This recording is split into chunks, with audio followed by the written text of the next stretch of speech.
to send USDT from OKX wallets to Phantom wallets. So as you can see, you will be able to not find on your Phantom wallet USDT. So in this case, we will go to our OKX wallets and convert our USDT to Solana.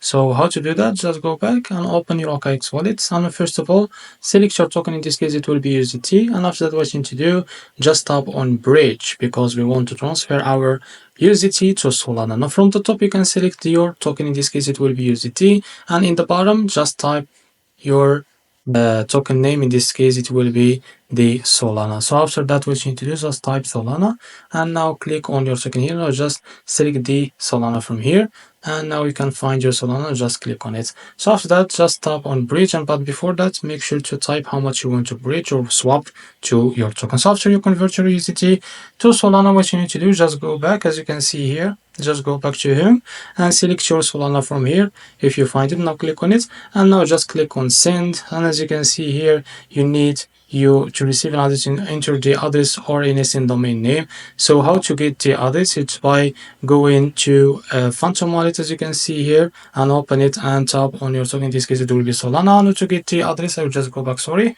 Now to get the address, just go and tap on receive, and after you tap on receive, as you can see here, you can copy the address from here, and now just go back to your OKX wallet and just paste your address that you copied from your Phantom on OKX here, as you can see. And after you paste it here, you can just tap on paste, and you can just tap on confirm to transfer your Solana. And here you can type how much you want to transfer. And because I don't have any fund on my wallet, I can't be able to click on confirm. So for you, just click on confirm. In a few minutes or a few hours, you will be able to receive your token on your Phantom wallet. So this is how to send USDT from OKX wallet to Phantom wallet. If you found this very helpful, please like and subscribe. See you in the next video.